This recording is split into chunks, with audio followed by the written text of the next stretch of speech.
Chief Engineer here. We are coming into the third week of coronavirus lockdown. All you active Sea Scout guys must be going up the wall.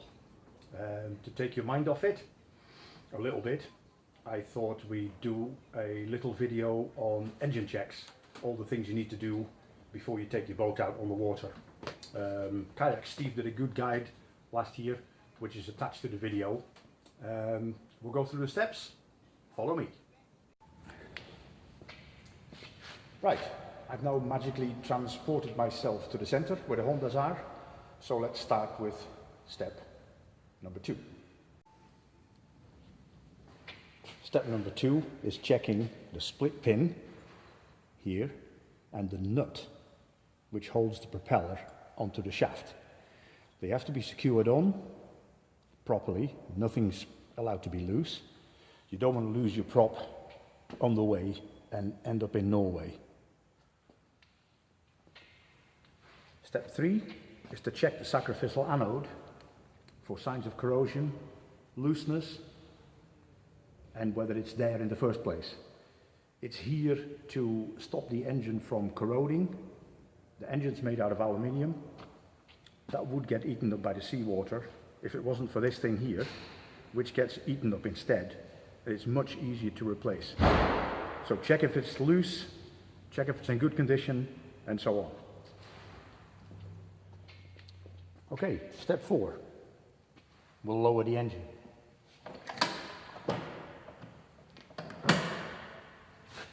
There's a little handle here that you need to operate. It says tilt.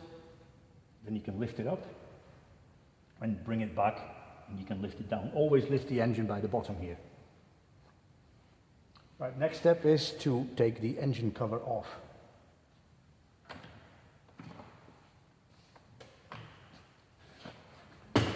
Clip at the back, undo the clip, lift up, and remove. Step 5, we're going to check the oil. Now, the dipstick is a bit difficult to find sometimes. It's on the side where the yellow oil filler cap is, and it is located down here by the side of the carburetor. So we're going to pull the dipstick out, grab hold of it with your 2 fingers, and pull it out. Here it is. It's got 2 little holes in it, one there and one there, which the oil should be between those 2 holes. Now, having said that, most of the engine is actually slightly overfilled. If you fill them with the right quantity of oil, it comes out over here. I suppose it's a bit of an extra safety. So in this case, you take the dipstick out, wipe it, so it's clean, put it back in all the way home,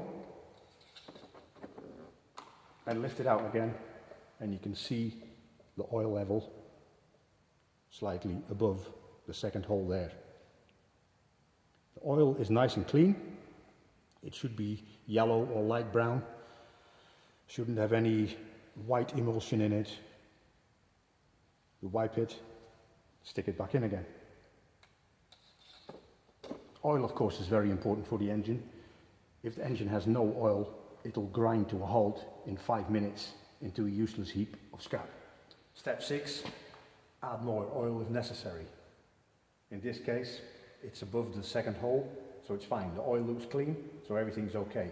If you have to add more oil, here is the filler cap. It's the yellow screw top here. Take it off. Add oil through this hole here. There should be fresh oil available.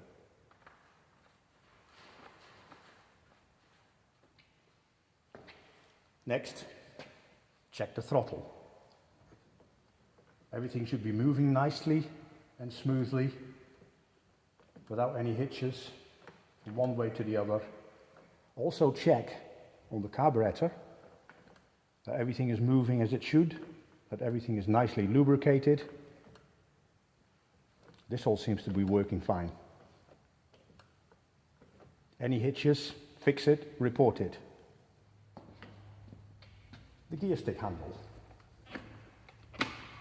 Forward, neutral, reverse. Check that everything moves smoothly, that it will engage the 3 positions, and make sure everything is nicely lubricated. It's all fine. Okay? Check the general state of the engine. Lots of hoses, tubes, plastic bits, cables. Everything has to be nice and tight, nice and clean, no rust. This is the one side. The choke has to operate nicely.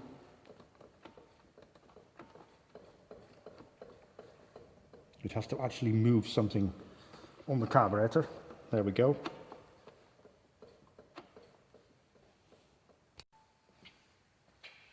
Flip the engine over and check the other side. Lots of electric cables here, spark plugs, one here and one below there. Cable should be free, cable should not be pinched. All the fuses here should be in their right positions, and all the connectors, they've got little slots for them. Okay, all good. Next check. Got to start the handle and pull out the cord.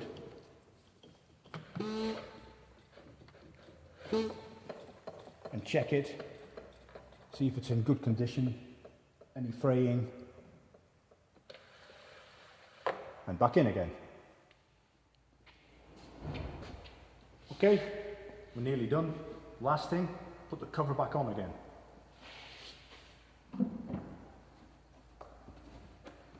The cover has got a little prong at the front, which engages in a little slot down there. Once that's in, you can bring it down, make sure it's seated properly, put the clip back on again, and click it down. Okay guys, that was it. It's all done. Engine's checked, you're ready to go on the water. Let's hope for some better times. Maybe this will all be over in a few weeks. Thanks for watching, bye.